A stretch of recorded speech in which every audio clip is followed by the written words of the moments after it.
오늘 우리에게 주시는 하나님의 말씀은 창세기 1장입니다. 제목을 같이 한번 읽어볼까요? 제목 시작. 하나님은 우주만물의 창조주이십니다. 아멘. 존 뉴턴이라고 하는 여러분이 잘 아는 만유 인력의 법칙을 발견한 사람이 어느 날 그가 이제 이 은하계를 모형으로 만들어 놓고 실험을 하고 있었습니다. 태양을 중심으로 수, 금, 지화, 목토, 천의 명 이런 행성들이 돌아가는데 한 과학자가 존 뉴턴이 만든 그것을 보고 역시 대단합니다. 참 탁월합니다. 이걸 누가 만들었습니까? 이러니까 뉴턴이 하는 말이 우연히 저절로 됐어요 라고 이렇게 이야기했습니다. 그러자 그 과학자가 아니 무슨 우연히 저절로 되는 게 어디 있습니까? 라고 하니까 이 존 뉴턴이 하는 말이 당신은 이 모형 하나도 누군가가 만든 사람이 있다고 생각하면서 어찌 이 광활한 우주를 만든 분이 없다고 생각합니까? 이렇게 이야기를 했다고 합니다. 여러분 우리 다같이 창세기 1장 1절 고백해 볼까요? 시작. 태초에 하나님이 천지를 창조하시니라. 이제 올해는 제가 창세기를 위주로 계속해서 말씀을 전하려고 합니다. 여러분 창세기라는 이 말은 히브리어로 이 톨레도트라는 이 말인데 이 말은 여러분 이것은 역사라는 것입니다. 제가 우리 교회학교 오늘 요한이 하은이한테는 창세기라고 하는 것은 세상을 창조한 기록을 창세기라고 한다라고 했는데 역사입니다. 하나님을 세상을 창조한 역사 그 기록뿐만 아니라 인간의 역사를 창세기는 기록을 하고 있습니다. 여러분 그러면 이 창세기는 언제 기록이 됐을까요? 누구에 의해 기록이 됐을까요? 창세기는 이스라엘 백성들이 이제 이집트에 들어갔습니다. 그런데 처음에는 좋았지만 나중에는 종살이를 했습니다. 그죠? 430년의 그 아픈 역사를 이제 마감하고 그들이 이제 가나안 땅으로 들어가려고 하는데 그 광야에서 40년의 세월을 보내게 됩니다. 그때입니다. 하나님께서 모세라는 사람을 통해서 창세기를 기록하게 하십니다. 모세는 여러분 알다시피 애굽의 아주 탁월한 그러한 문명, 그 교육을 받은 사람입니다. 그리고 하나님을 만난 사람입니다. 그래서 하나님께서 모세를 통해서 창세기를 기록을 하게 하셨습니다. 하나님이 누구신지를 알고 하나님을 경배하기 위해서 하나님은 모세를 통해 창세기를 기록을 하게 하셨죠. 우리는 모세오경이라는 말을 합니다. 창세기, 출애굽기, 레위기, 민수기, 신명기까지를 우리는 모세오경이라고 말하는데 그러나 모세의 말씀이라고 아무도 말하지 않습니다. 왜냐하면 하나님이 저자시고 모세라고 하는 기록자를 통해서 그 말씀을 기록했기 때문에 하나님이 저자가 되십니다. 우리는 하나님께서 주신 이 창세기의 말씀을 통해서 하나님의 뜻을 헤아리고 하나님의 마음을 알고 그 뜻을 준행하며 살기로 결단하는 복된 한 해가 되기를 축복합니다. 아멘. 자, 우리 하나님께서 세상을 만드셨다라고 했는데 어떻게 만드셨는가? 첫째 따라서 읽어봅니다. 하나님께서 천지 만물을 창조하셨습니다. 네. 어느 나라에서 신이 없다, 하나님은 없다라는 것을 증명하기 위해서 3명의 전문가를 초청해서 강연을 했는데요. 첫째는 천문학자입니다. 천문학자는 내가 최고의 탁월한 이 천체 망원경을 가지고 우주를 관찰했으나 내가 신을 볼 수가 없었다. 사람들이 말하는 하나님을 볼 수 없었다. 고로 하나님은 없다라고 했습니다. 그 다음에는 의학 박사입니다. 나는 영혼이 있다고 말하는 수많은 크리스천의 시신들을 해부해 보았으나 나는 거기서 영혼을 찾아볼 수 없었다. 그러므로 영혼은 없다. 세 번째 사람은 이제 윤리학 박사입니다. 이 사람은 인간은 죽으면 마치 전쟁이 꺼진 것과 똑같다.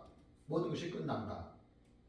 내가 읽었던 수천 권의 책에는 천국과 지옥이 없었다. 그러므로 천국과 지옥은 없다라고 이야기를 했습니다. 그런데 그때 사회자가 그러면 이 말에 대해서 반론할 사람들은 해보십시오 라고 하니까 어느 한 할머니가 이런 이야기를 했습니다. 천문학자에게 당신은 지나가는 바람을 본 적이 있습니까? 라고 물었습니다. 그러면 바람을 우리가 눈으로 볼 수 없으면 우리의 눈으로 볼 수 없으면 그것은 없는 것입니까? 라고 물었습니다. 그 다음에 의사입니다. 의학 박사입니다. 당신은 가족이 있습니까? 그러면 당신이 그 가족을 사랑한다라고 했는데 그 사랑은 어디에 있는 것입니까? 보여줄 수 있습니까? 라고 물었습니다. 윤리학자에게는 당신은 성경을 읽어본 적이 있습니까? 이렇게 물었습니다. 여러분 다른 많은 책에는 천국과 지옥이 설명되어 있지 않습니다. 성경이 천국과 지옥에 대해서 말씀을 합니다. 여러분, 창세기 1장 1절은 성경책을 탁 펴면 제일 처음에 우리가 만나는 하나님의 말씀입니다. 다 같이 다시 한번 고백해 볼까요? 시작! 태초에 하나님이 천지를 창조하시니라. 하나님이 천지를 창조하셨다. 그럼 여러분, 우리 옛날에 어렸을 때 그런 게임 많이 해봤죠? 처음에는 태초에를 강조하고, 그 다음에는 하나님이를 강조하고, 그 다음에는 세 번째는 천지를, 그 다음에는 네 번째는 창조하시니라. 요건데 우리의 그 높은 수준을 알 수 있는 그런 게임입니다. 자, 4번 한번 해보겠습니다. 시작! 태초에 하나님이 천지를 창조하시니라. 태초에 하나님이 천지를 창조하시니라. 태초에 하나님이 천지를 창조하시니라. 태초에 하나님이 천지를 창조하시니라. 아멘. 네, 이렇게 해서 4번 설교를 할 수가 있습니다. 그렇지만 한번 설교를 하겠습니다. 여러분, 이 우주 만물은요, 여러분 저것을 한번 보십시오. 저 천체를 한번 보십시오. 우연히 만들어졌을까요? 저게 우연히 만들어졌을까? 여러분, 우리가 이 우주를 볼수록요, 거기에 질서와 조화가 있다는 것을 발견합니다. 인간의 과학기술이 발전하면 발전할수록 저 우주에는 질서와 조화가 있다는 것을 더 알게 되는 것이죠. 저게 우연히 생겼다고요? 저게 저절로 만들어졌다고요? 어떻게 그렇게 말할 수가 있습니까? 지구는 언제 생겼는가? 여러분, 인터넷을 보면 이제 창조과학회 회원들은요, 6,000년 전쯤 이 우주가 만들어졌다고 말을 합니다. 어떤 사람은 수억 년 전에 만들어졌다고 말하는데 각각의 근거를 가지고 이야기를 합니다. 그런데 분명한 것은 그 시기보다도 태초에 하나님이, 시간의 시작점에 하나님이 천지를 창조하셨다는 사실입니다. 이것이 가장 중요합니다. 여러분, 우리가 속해 있는 저 은하계, 지구가 속해 있는 저 은하계 안에는요, 별만 100조 개가 있다고 합니다.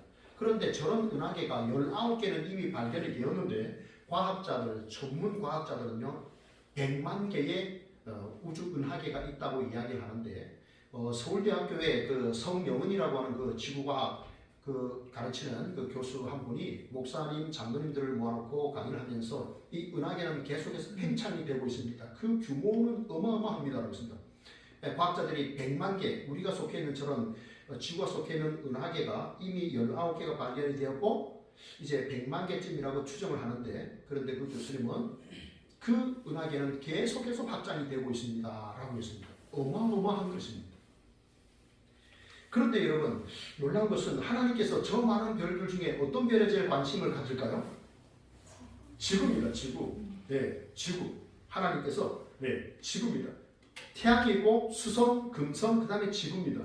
여러분, 그런데 저 지구가요, 금성과 위치가 바뀌었다. 만약에 지구가 금성 위치에 가 있다면 어떻게 됐을까요? 더워서 죽는다고 합니다. 사람이. 그 다음에 수금지, 화성. 그러면 지구와 화성의 위치가 바뀌었다라고 하면요, 사람들이 얼어서 죽는다고 합니다. 놀랍죠, 그죠? 네, 그리고 기울기. 23.5도로 싹 이렇게 기울여 놓으셔가지고 이렇게 하는데, 이런 모든 것들이 과연 저절로 우연이 됐을까? 그렇지 않음을 우리가 잘 알 수가 있습니다.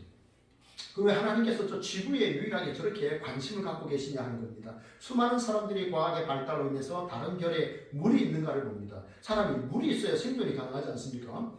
인류 4대 문명도 다 이렇게 강을 중심으로 확장된 것을 우리가 잘 알 수 있잖아요. 근데 왜 저 지구에 저렇게 하나님의 관심이 많은가? 왜냐하면 이 땅의 구원의 역사가 지구에서 시작이 되어 있거든요. 하나님께서 생명체를 두신 곳이 지구입니다. 인류의 구원 역사도 지구입니다. 그래서 하나님의 아들께서도 사람의 몸을 입고 지구에, 이 땅에 오신 것이죠. 그래서 저 지구가 너무나 소중합니다. 여러분, 하나님이 천지를 만드셨는데요, 여러분 잘 한번 보세요. 첫째 날하고 가장 관련이 깊은 날이 넷째 날입니다. 하나님이 빛이 있으라 말씀하시고 넷째 날에 하늘에 해, 달, 반짝, 별들을 만드셨습니다. 둘째 날에 하나님께서 궁창을 나누셨죠. 하늘과 땅을 이렇게 나누셨습니다. 그리고 다섯째 날에 보면 물고기와 새들, 거기에 존재하는 것들을 만드셨어요. 셋째 날에는요, 이제 묻이 드러나는 것입니다. 물 가운데 묻히더랍니다. 이제 땅과 바다가 나눠지고 여섯째 나라는 그 땅에서 존재하는 동물과 인간을 하나님이 만드셨죠. 그래서 여러분이 이제 창세기 1장을 이해할 때는 준비와 지배의 관계다. 준비와 지배의 단계다. 이렇게 보시면 됩니다. 첫째 날은 넷째 날을 준비했고 넷째 날의 것이 첫째 날을 지배하는 준비와 지배의 관계다. 근데 마지막에 사람을 만드신 거예요. 사람으로 하여금 모든 것을 다 이렇게 다스리게 하셨죠. 이게 하나님이 하신 역사인데요.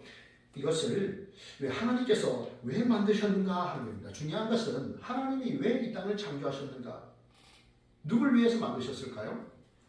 우리를 위해서 만들었습니다. 그래서 우리가 만드신 모든 것들을 보면서 하나님께 영광을 돌리게 하기 위해서 하나님이 세상 만물을 만드셨죠.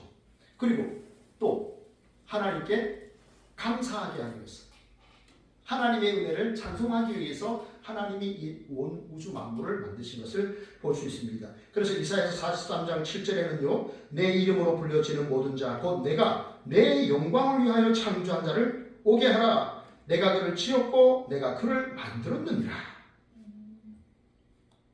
여러분 우리는 하나님의 영광을 위해서 이 땅에서 살아가야 됩니다. 그런데 범죄했습니다. 우리가 창세기 3장을 보면서 범죄한 인간을 보겠죠. 그런데 인간이 범죄했습니다. 그때도 하나님은 그 아들을 보내시겠다고 약속을 하셨습니다. 하나님이 그 아들 예수 그리스도를 통해서 우리를 구원받게 하시고 하나님께 영광을 돌리는 삶을 오늘도 살게 하십니다. 그래서 사도 바울은 고린도전서 10장 31절에 이렇게 말씀합니다. 그런즉 먹든지 마시든지 무엇을 하든지 다 하나님의 영광을 위하여 하라. 우리는 하나님의 영광을 위하여 지음을 받은 하나님의 백성들입니다. 독일의 과학자 요한 케플러라고 하는 사람이 있는데요. 이 사람은 무슨 이야기를 했냐면 여러분 저 은하계를 보십시오. 저걸 보면 태양을 중심으로 해서 모든 그 행성들이 돌아가고 있는데 돌아갈 때 어떤 원형이 어떤 형태인가 타원형으로 돈다는 것입니다. 그것을 제일 처음으로 말한 사람이 독일의 요한 케플러라고 하는 과학자입니다. 이 천문학자이기도 하고 수학자이기도 합니다. 이 사람이 온 행성들이 태양을 중심으로 도는데 원형으로 도는 것이 아니라 타원형을 그리면서 돌아가고 있다는 주장을 처음 한 사람입니다. 근데 이 사람이 무슨 이야기를 했냐면 천문학자는 스스로의 영광이 아니라 하나님의 영광을 위하여 자연이라는 책에서 무언가 찾도록 허락된 하나님의 종일 뿐입니다. 자연이라고 하는 책을 통해서 과학자들은 하나님께 영광을 돌리는 그 일을 하는 사람입니다. 그렇습니다. 여러분 그래서 우리는 이렇게 기도를 해야 됩니다. 오늘 우리 최입사님을 통해서 제가 또 기도에 힘을 얻고 또 이렇게 은혜를 받았는데 우리가 기도할 때마다 하나님 앞에 이제 늘 준비하면서 기도하지 않습니까? 주님 내가 아니라 주님이 영광을 받아 주십시오. 내가 아니라 주님께서 나를 통해 세상에 보여지게 하시고 들려지게 해 주십시오. 이렇게 기도하셔야 됩니다. 주님 녹화가 잘 되고 있습니까? 중간에 지워졌어요? 그래요? 그러면 다시 녹음을 해드리네요. 네. 자, 둘째는 하나님께서 말씀으로 창조하셨다는 것인데요. 네. 이걸 우리가 어떻게 알 수 있느냐? 어떻게 할까? 믿음으로 우리는 받아들이는 것입니다. 그렇죠? 믿음으로 받는 것입니다. 태초에 하나님이 천지를 창조하십니다. 그리고 하나님께서 말씀하시니 그 말씀들이 이루어진 것을 우리가 볼 수가 있습니다. 여러분, 하나님의 말씀에는 능력이 있습니다. 사실은 능력이라는 말보다는 하나님의 말씀에는 권세가 있습니다. 권위와 그리고 하나님의 능력입니다. 우주 만물이 하나님의 말씀으로 만들어졌기 때문에 말씀을 통해서 말씀 없이 혼자 존재하는 것은 세상에 있을 수가 없는 것이죠. 예수님께서 기적을 행하실 때도 말씀으로 행하셨습니다. 38년 된 누워있는 그 사람에게도 일어나 걸어가라 했습니다. 베드로에게도 물리를 걸어오라 했습니다. 죽은 나사로에게는 나오너라 말씀하셨습니다. 말씀하셨더니 놀라운 능력들이 나타나는 것을 보게 됩니다. 세상 사람들은 그것을 기적이라고 말합니다. 그러나 우리는요 하나님의 말씀의 능력이라고 우리는 그렇게 믿고 있는 것이죠. 여러분, 오늘 우리는 이 땅에 살아가는 동안에 주님은 이 땅에 계시지 않지만 주의 말씀이 우리에게 있습니다. 그렇죠? 네. 그렇기 때문에 우리는 무엇을 해야 됩니까? 주님의 이름으로 주님께서 행하신 그 일들을 오늘 우리도 행해야 됩니다. 예수님의 영이신 성령이 우리에게 오신 이유가 뭡니까? 주님께서 이 땅에서 행하셨던 그 일들을 오늘 이 시대에도 우리에게 감당하라고 주의 영 성령을 보내셨습니다. 여러분, 그렇기 때문에 여러분 주변에 혹시 귀신 들려 힘든 사람이 있습니까? 병들어 아파하는 사람이 있습니까? 여러분들이 주의 이름으로 그분들을 축복해 주시길 바랍니다. 주의 이름으로 여러분 우리가 그것을 믿음으로 우리 행할 수 있길 바랍니다. 여러분, 내가 어떤 영혼을 위해서 기도를 했는데 그 사람이 치료를 받았습니다. 그러면 하나님께 영광이 될까 안 될까요? 하나님께 영광이 되겠죠. 내가 간절한 마음으로 그를 찾아가 위로하고 격려해주고 기도해줬을 때 그가 회복이 되었습니다. 그럼 그것이 하나님께 영광이 되는 것이죠. 그런데 만약에 기도했는데 응답이 잘 안 되면요, 회복이 안 되면 어떻겠습니까? 제가 강원도 영월에서 목회를 할 때인데 그때 우리 교회에 소방관 집사님이 계셨습니다. 그런데 그 집사님이 어느 날 제게 와가지고 목사님, 내 친구가 암에 걸렸는데 병원에 가서 한번 기도해 주면 좋겠습니다. 그래서 이제 영월 그 병원에 갔어요. 그리고 이제 기도를 해줬는데 그 집사님 제게 뭐라고 했냐면, 목사님, 오늘 목사님이 기도해서 내 친구가 나오면 목사님 정말 아주 유명해질 겁니다. 막 그렇게 이야기를 했어요. 그런데 제가 간절한 마음으로 그분을 기도했습니다. 근데 그분이 나았을까요? 돌아가셨을까요? 나았을까요? 돌아가셨을까요? 돌아가셨어요. 돌아가셨습니다. 몇 달 후에 돌아가셨어요. 그럼 여러분 생각해보세요. 그러면 그분이 나으면 내가 영광을 받는 겁니까? 그러면 그 암에 걸려 투병하는 그분이 내가 기도했는데 몇 달 후에 돌아가셨어요. 그럼 그것은 하나님께 영광이 안 되는 것일까요? 암 투병 중에 있는 그분이 고통하면서 병원에서 병상의 생활을 보내다가 기도하고 복음을 전하고 이제 천국 이제 백성이 되는 거예요. 그러고 난 다음에 몇 달을 사시다가 세상을 떠나셨는데, 그럼 우리는 그분이 회복되고 강건해지기를 바라지만 그 고통 가운데 있는 분이 하나님의 품 안에 안겨서 참된 안식을 누리고 새로운 부활의 몸을 기다리고 있는 그것은 하나님께 영광이 안 되는 것일까요? 꼭 살아서 건강해서 이 목사님이 기도해서 내가 나았습니다 라고 그렇게 자랑해야 그것이 하나님께 영광이 되는 건가? 그것만 그런 건가? 꼭 그렇지는 않을 것입니다. 하나님의 섭리가 있음을 우리는 생각을 하고 우리가 할 일은 주의 이름으로 기도하고 격려하고 축복해 주는 것입니다. 거기까지 우리가 할 일이고 그 이후에 역사는 하나님이 행하시는 겁니다. 여러분, 제가 그랬죠. 성경에는요, 하나님의 약속이 몇 번 나온다 그랬습니까? 5,000번이죠. 한 분이 기억하시는데, 네, 성경에는 하나님의 약속이 무려 5,000번. 5,000번. 영접하는 자, 곧 그 이름을 믿는 자들에게는 하나님의 자녀가 되는 권세를 주셨으니, 이게 하나님 약속이잖아요. 약속의 말씀이잖아요. 네, 약속의 말씀에는 능력이 있습니다. 하나님이 세상을 이처럼 사랑하사 독생자를 주셨으니 이는 그를 믿는 자마다 멸망하지 않고 영생을 얻게 하려 하심이라. 아멘. 이것이 다 뭡니까? 주의 약속이에요. 우리가 말씀을 들었으면요, 그 다음에 할 일은 뭡니까? 그 말씀대로 순종하는 것이죠. 순종하는 생활이에요. 여러분, 요즘 우리 공동체 성경 읽기 하고 있습니다. 그죠? 작년과 달리 공동체 성경 읽기를 우리 카톡방에 올려놓고 여러분들이 그걸 보시는 거예요. 화면 그림도 나오고 이제 음성이 들리잖아요. 그죠? 오늘도 들으셨죠? 요셉이 감옥에서 나오고 이제 크게 이제 하나님께 쓰임 받는 그런 일들을 우리가 보잖아요. 그런데 여러분, 우리가 성경을 읽는 궁극적인 목적이 뭘까요? 성경을 읽는 궁극적인 목적, 결국은 변화된 삶입니다. 변화된 삶으로 주님께 영광을 돌리는 거예요. 변화입니다. 성경을 읽는 목적은 변화예요. 변화. 읽고 지식적으로만 알고 하나님이 삼위일체로 계시는구나, 그것을 아는 게 아니라 내가 하나님의 말씀을 듣고 내 삶 속에 변화되어야 될 부분들을 우리가 발견하고 주님의 말씀으로 내가 변화되는 것이에요.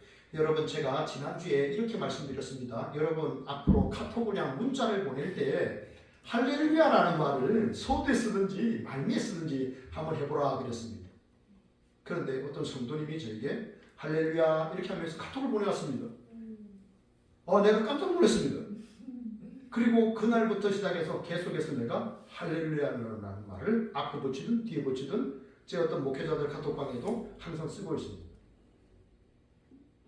그렇게 쓰니까 뭔가 좀 다른 거 아닙니까? 좀 달라지겠죠. 네, 할렐루야 주님을 찬양합시다 그 말이잖아요. 그리고 또 내용을 쓰는 거예요. 다른 사람에게 뭐 지적을 하려고 해도 할렐루야 하고 이렇게 지적을 할 때는 좀 더 부드러워지지 않겠습니까? 그래서 할 말을 에피소드를 딱 전하되 할렐루야 혹은 말미에 할렐루야 하니까 좋잖아요. 여러분 우리가 성경을 읽는 목적은요 변화입니다. 변화. 그 말씀에 순종해서 변화와 성숙을 가져오는 것이 우리가 성경을 읽는 목적입니다. 요한복음 1장은요 예수님을 이렇게 소개합니다. 말씀이 육신이 되어 우리 가운데 거하시니 우리가 그의 영광을 보니 아버지의 영광이라 그랬습니다. 말씀이 육신이 되어 우리 가운데 오신 분이 누구냐? 예수 그리스도입니다. 그분이 바로 하나님의 말씀입니다. 여러분 하나님을 만나기 원하십니까? 날마다 하나님과 좀 데이트하기 원합니까? 여러분이 주님의 편지인 성경을 읽을 때 여러분은 주님과 미팅하고 있는 줄 믿으시기 바랍니다. 그 말씀을 통해서 여러분들이 주님을 깊이 만나고 주님을 사랑하고 닮아가시는 우리 온 성도님들이 되시기를 진심으로 바랍니다. 셋째입니다. 자, 셋째. 다 같이요. 시작. 보시기에 좋은 대로 창조하셨습니다. 네, 셋째는 하나님께서 보시기에 좋은 대로 창조하셨다는 사실입니다. 하나님께서 보시기에 좋았다. 오늘 성경에 보면 보시기에 좋았다 하는 표현이 무려 7번이 나오고 있는데요. 하나님께서 피조물들을 창조하신 이후에 보시기에 좋았다라고 하셨고 사람을 창조하신 그날에는 보시기에 심히 좋았다라고 말씀하셨습니다. 여러분 우리가 하나님 앞에서 좋아야 하는 것들이 있는데 무엇보다도 하나님과의 관계 그리고 사람과의 관계가 참 좋아야 합니다. 사실은 관계로 인해서 많은 기쁨이 있기도 하고 어려움이 발생하기도 합니다. 그러면 어떻게 하면 우리가 이 관계를 잘 유지할 것인가? 하나님과의 관계 그리고 사람과의 관계를 잘 유지하실 수 있는가? 그것은 바로 우리가 말씀에 순종할 때입니다. 하나님의 말씀에 우리가 순종하면 좋은 관계를 우리가 유지하게 될 줄로 믿습니다. 여기 27절에 보면 하나님이 자기 형상 곧 하나님의 형상대로 사람을 창조하시되 남자와 여자를 창조하시고 라고 했습니다. 그리고 이어서 31절에 보면 보시기에 심히 좋았더라 라는 표현을 하고 있습니다.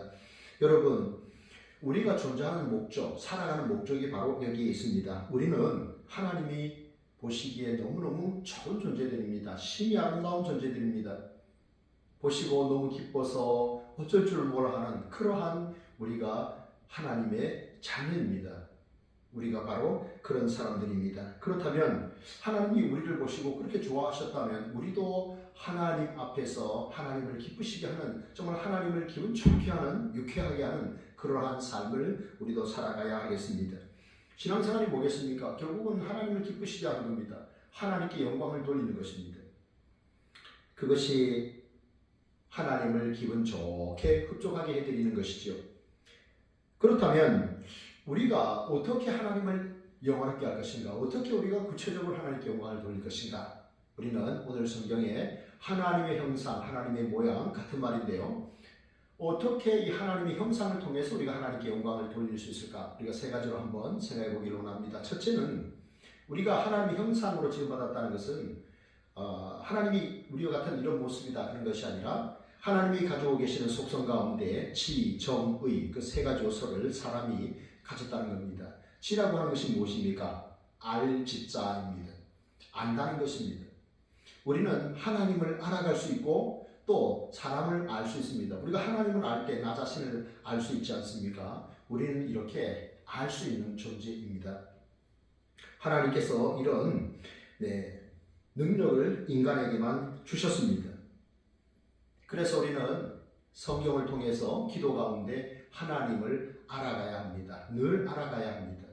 늘 그리고 배우는 삶을 살아야 합니다. 예수님은 공생의 기간 동안에 늘 하나님을 의식하며 사셨습니다.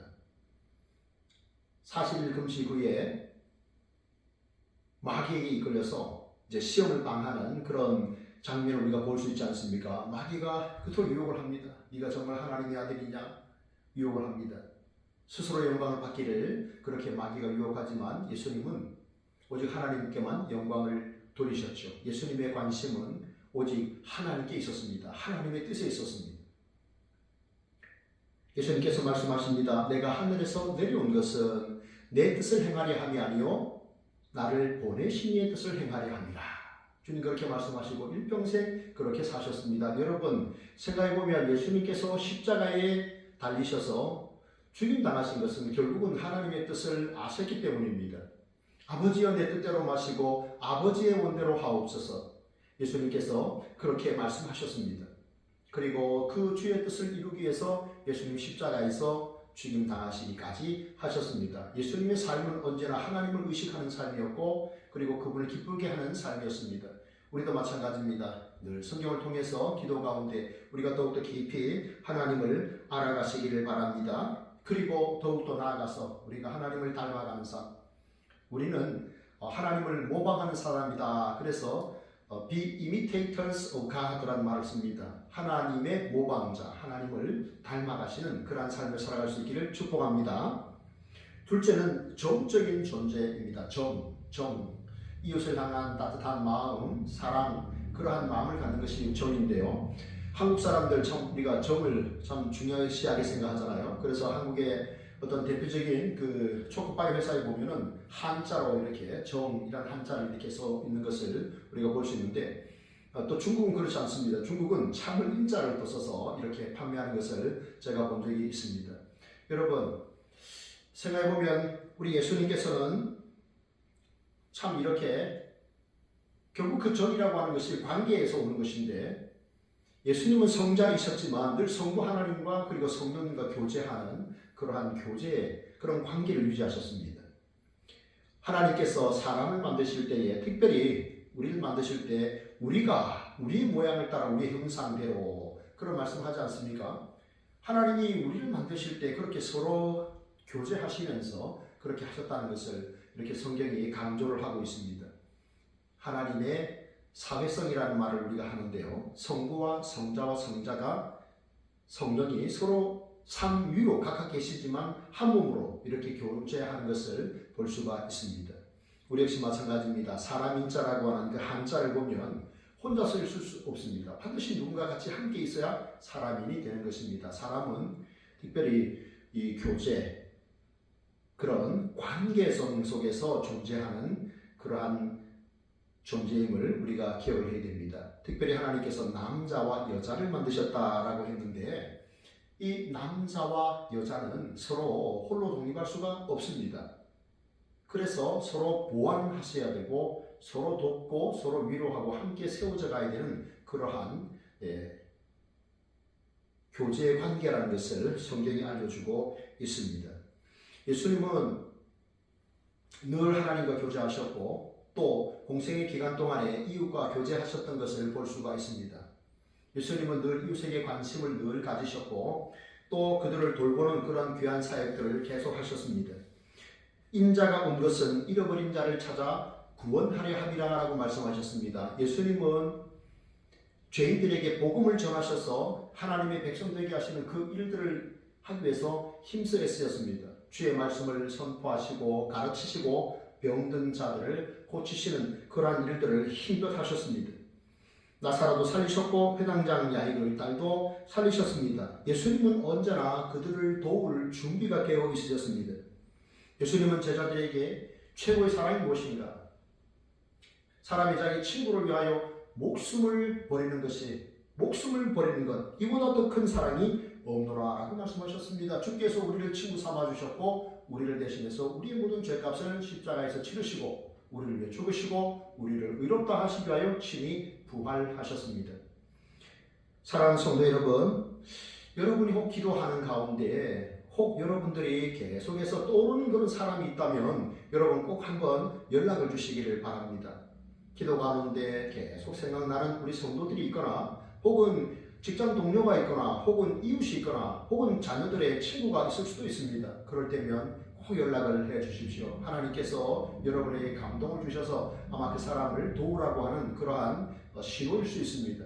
그래서 전화도 하시고 카톡, 문자도 보내시고 그리고 찾아가셔서 위로하시고 안아주시고 여러분 또 섬겨주십시오. 그것이 우리가 정말 따뜻한 감정을 가진 하나님의 사람으로 우리가 이 땅에서 축복의 통로로 살아갈 수 있는 비결입니다. 우리 모두가 성자께서 우리를 구원하시기 위하여 이 땅에 찾아오신 것처럼 우리도 찾아가셔서 마음껏 그리스도의 사랑을 베푸는 우리 성도들이 되기를 주님의 이름으로 축복합니다. 그리고 셋째는 의입니다. 의라고 하는 것은 이제 의지를 이야기하는 것인데요. 사람은 의지적인 존재라는 것입니다. 여러분이 주일 오전에 여러분이 교회에 나오셨습니다. 춥기도 하고 어쩌면 감기 몸살로 좀 어려울 수도 있는데 그럼에도 여러분이 교회에 나오셨습니다. 와서 예배하기를 여러분이 결심하셨기 때문에 이 자리에 나온 줄 압니다. 사람은 의지적인 존재입니다. 오늘 하나님께서 창세기 1장 27절 28절 말씀을 보게 되면 하나님이 사람을 하나님의 형상으로 빚으시고 그리고 복을 주셨다고 하셨습니다. 그리고 그들에게 사명을 맡기셨습니다. 뭐라고 말씀합니까? 생육하고 번성하라, 땅에 충만하라, 그리고 땅에 있는 모든 것들을 다스리라, 이런 명령을 주신 것을 볼 수가 있습니다. 다시 말하면 인간은 하나님께서 주신 그 자유의지를 가지고 그들의 의지를 다해서 힘을 다해서 하나님의 뜻을 실천해내야 하는 그러한 사명자라는 것을 우리는 알 수가 있습니다. 예수님께서 이 땅에 계실 때 많은 만물들을, 모든 만물들을 다스린 것을 볼 수가 있습니다. 제자들과 함께 갈릴리 호수에서 배를 타시는 가운데 주님 누워 계셨습니다. 피곤하여 주무셨는데요. 제자들이 주님을 깨웁니다. 우리가 죽게 되었다라고 말합니다. 그때 주님이 어떻게 하십니까? 주님께서 풍랑을 향하여 잠잠하라고 말씀하셨습니다. 여러분, 풍랑이 무슨 듣는 귀가 있겠습니까? 그러나 주님은 풍랑을 향하여 잠잠하라 말씀하시니 풍랑이 잠잠해졌습니다. 그래서 제자들이 너무 놀라, 아니 이가 누구간데 이런 일을 행하는가 놀랐습니다. 주님은 풍랑도 말씀으로, 예수님은 세상에 계실 때 모든 만물을 다스리셨습니다. 제자들과 함께 배를 타고 가시는 가운데 주님 피곤하셔서 주무실 때였습니다. 풍랑이 일자 제자들이 너무 놀라서 예수님을 깨웁니다. 우리가 죽게 되었나이다 그렇습니다. 그래서 그때 주께서 일어나셔서 그 갈릴리 그 풍랑을 바라보시고 말씀하셨습니다. 잠잠하라 하셨습니다. 그러니까 풍랑이 잠잠해졌습니다. 주님은 풍랑조차도 잠잠하게 하시는 분이십니다. 예수님께서 가나 혼인잔치에 갔을 때 처음 기적을 행하셨는데요. 포도주가 떨어졌다고 예수님의 어머니 마리아가 요청을 합니다. 그때 예수님께서 결국은 돌 항아리에 물을 가득 담아서 연회장에 갖다 주라 그랬습니다. 연회장이 그 포도주를 맛보고는 너무 깜짝 놀랐습니다. 보통 사람들은 수준이 높은 것부터 시작해서 마지막에는 수준이 낮은 포도주를 갖고 오는데 최고의 포도주를 지금 갖다 줬다는 것입니다. 하인들은 알았습니다. 이 포도주가 어떻게 생겼는지를 알았습니다. 우리 예수님은 물을 포도주로 변화시키는 그러한 능력의 하나님이십니다. 풍랑도 잠잠케 하시고 그리고 물로 포도주도 만드시고 질병도 고치시고 귀신도 쫓으시고 듣지 못하는 자 듣게 하셨고 보지 못하는 자도 보게 하셨습니다. 우리 주님은 모든 만물들을 다스리시는 왕이십니다. 사랑하는 성도 여러분, 우리는 누굽니까? 왕의 자녀들입니다. 우리도 주님의 자녀의 권세를 가지고 이 땅에 사는 동안 다스리는 그런 왕의 역할을 해야 됩니다. 그러면 우리는 무엇을 다스려야 할까요? 바로 죄의 유혹을 다스려야 됩니다. 여러분, 소년의 때나 청년의 때나 중년의 때나 노년의 때나 우리가 살아있는 동안에는 끊임없이 죄의 유혹이 우리를 찾아옵니다. 어떻게 해야 될까요? 어떻게 이길 수 있을까요? 우리가 죄를 다스리는 방법은 성령 충만, 말씀 충만, 기도 충만밖에 없습니다. 말씀과 기도 외에는 우리가 죄를 이길 수 있지 못합니다. 그래서 우리는 늘 말씀과 기도 가운데 우리 자신을 하나님의 전신갑주로 무장해야 됩니다. 그래야 죄를 이길 수가 있습니다. 우리의 말, 우리의 생각, 그리고 우리의 습관 속에 하나님으로 충만할 수 있기를 축복합니다. 그리고 우리 하나님께서 생육하고 번성하고 땅에 충만하라, 땅을 다스리라 말씀하셨습니다. 여러분, 오늘 우리 대한민국의 현실이 어떻습니까? 부부가 결혼했는데 아이가 2명이 태어나야 대한민국이 유지가 됩니다. 그런데 0.8명의 아이들이 태어난다고 합니다. 그래서 점점 사람이 줄어들고 있습니다. 초등학교에 아이들이 사라지고 있습니다. 이제 군대에 가야 될 청년조사도 없습니다. 이런 나라가 되었습니다. 그런데 성경은 생육하고 번성하고 땅에 충만하라 말씀하셨습니다. 바라기는 우리 사랑하는 청년들 또 믿음의 배우자 만나 결혼하시고 또 자녀도 많이 낳아서 또 하나님을 기쁘시게 하는 축복의 통로로 살아가기를 바랍니다. 그리고 하나님께서 또 뭐라고 말씀합니까? 자연도 우리가 잘 보호해야 됩니다. 자연을 잘 관리하는 것. 우리가 오늘 이 시대에 우리 스스로 이 시대에 잘 살아보려고 많은 자연들을 우리가 훼손을 한다면 그러한 무분별한 사람의 행동 때문에 결국은 우리는 자연으로부터 재앙을 당할 수도 있습니다. 그렇기 때문에 우리는 자연도 잘 보호를 해야 됩니다. 오래전에 TV 광고에 사람은 자연 보호, 자연은 사람 보호 그런 노래가 생각이 납니다. 그렇습니다. 우리가 자연을 잘 관리하고 보호하면 자연도 큰 위기 앞에서 사람들을 이렇게 보호하는 역할을 잘 해줄 것입니다. 오늘 말씀을 맺겠습니다. 여러분, 하나님은 우주 만물의 창조주이십니다. 우리 하나님께서 세상을 만드셨고 또 말씀으로 만드셨고 보시기에 좋았다라고 하셨습니다. 우리가 살아가는 동안에 하나님 보시기에 좋은 모습으로 우리가 생각하고 그렇게 살아서 하나님을 기쁘시게 하고 많은 사람들을 유쾌하게 하는 우리 온 성도님들의 삶이 되기를 진심으로 바랍니다. 기도하겠습니다. 하나님, 오늘도 복된 주일 하나님 앞에 나와 예배하며 말씀을 들을 수 있도록 은혜 주시니 감사합니다. 이 땅에 사는 동안 우연히 태어난 존재가 아니라 하나님이 만드신 세상에서 하나님이 만드시고 하나님의 때에 하나님의 목적이 있어서 우리를 보내신 줄 믿고 우리가 그 하나님 앞에 영광을 돌리며 많은 이웃을 축복하며 살아가는, 그래서 하나님의 기분을 유쾌하게 해드리는 그러한 삶을 살아갈 수 있도록 은혜를 내려 주옵소서. 예수님 이름으로 감사하며 기도합니다. 아멘.